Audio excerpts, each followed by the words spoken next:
काजू तळून घेतले मी अगोदर. ह्यात बासमती तांदूळ भिजवून घातलाय थोडा वेळ. पाणी आहे. मसाला काय काय केलं मी सांगते. हिरवी मिरची 2 घेतली, लवंग 2, मिरी 4-5, 1 कांदा, टोमॅटो आणि हिरवी मिरची 3. हे सगळं मिक्स करून काढलं आणि पालक याची ग्रेव्ही केली. आणि हे पालक भात करते. खूप छान सुटला. अगोदर तुपामध्ये काजू तळून घेतले. पालक थोडंसं 2 मिनटं वाफवून घेतलं, थंड केलं. मग पालक, थोडंसं कोथिंबीरच्या दांड्या आणि 1 कांदा, 1 टोमॅटो, 2-3 लवंग, 5-6 मिरी आणि अद्रक, लसूण 5-6 पाकळ्या अद्रकच्या, लसणाच्या आणि थोडासा तुकडा अद्रकचा, दालचिनी पूर्ण हे मिक्सरमधून काढलं. तुपामध्ये तळलं होतं ना, तेच तूप होतं. थोडं तेल टाकलं आणि हे सगळं ग्रेव्ही 10 ते 15 मिनटं चांगलं हे करून घ्यायचं, छान भाजून घ्यायचं. नाही तर हे कच्चा वास तसाच राहतो. आणि हे मी बासमती तांदूळ भिजत घातले बघा, अर्धा तास झालं. मग हे सगळं भाजल्यानंतर हे बासमती तांदूळ टाकायचे आणि नंतर वरून काजू. हे थोडं शिजून दिले आणि मग तुम्हाला दाखवते मिसळताना. छान तेल तूप वर सुटले म्हणजे हे भाजले छान दिसू. आता ह्यात मी तांदूळ टाकणार आहे.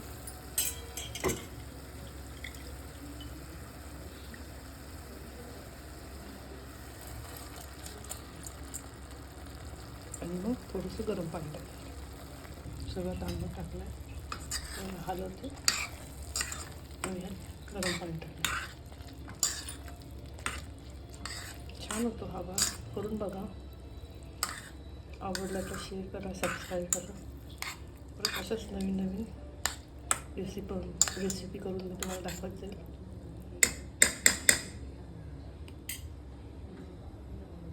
तेल गरम पाणी करायचं आणि मग टाकायचं.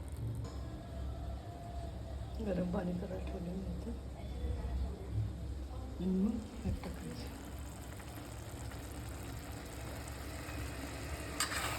आता चवीनुसार मीठ टाकायचं. गरम मसाला वगैरे काहीच गरज नाही, सगळं टाकलेलं आहे आपण. गरम पाणी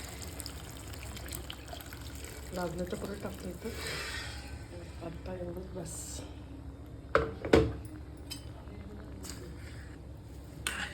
आणि नंतर शिजत आल्यानंतर थोडंसं तूप टाकायचं, क्रीम असेल तर क्रीम टाकायचं आणि काजू टाकायचे. काजू आताच टाकून देतो.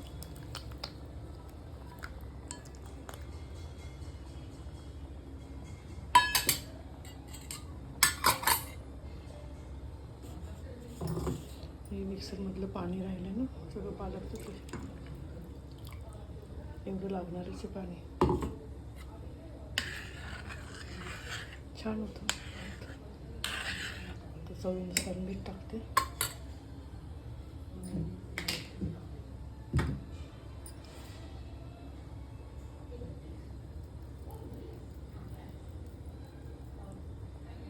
पालकमध्ये थोडंसं मिठाचं प्रमाण असतं, त्यामुळे मी मीठ थोडं कमीच टाकते. लागतं परत घेता येतं.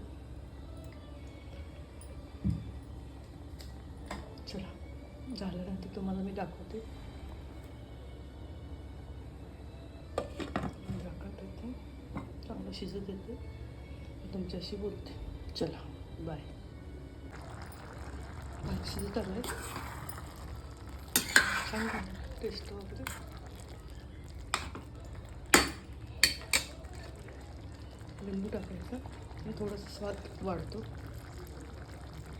मोकळा पण लिंबूने पण मोकळा भात होता आणि छान होतं.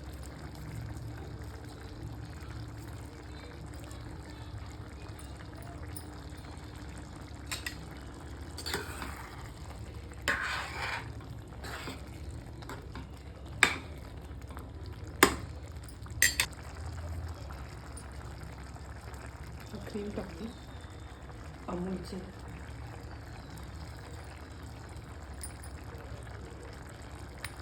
एक अशी शायनिंग येते त्याच्यामध्ये आणि थोडं टेस्टला पण छान लागतं.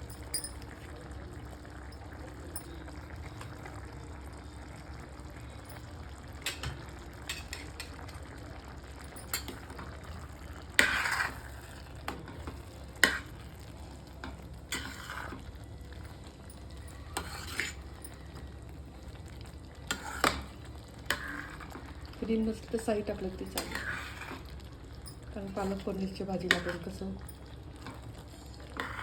साई किंवा क्रीम टाकतो ना, आणि एक असं वेगळा स्वाद येतो, छान लागतं. आणि नंतर मग थोडं शिजत आल्यानंतर तूप टाकायचे आणि कमी गॅसवरच शिजून द्यायचं. चला परत भेटते मी तुम्हाला दाखवते झाल्यावर.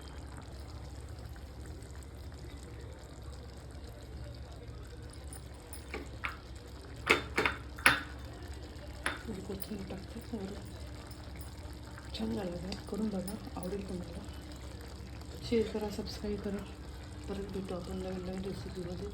तोपर्यंत सगळ्यांना गुड नाईट.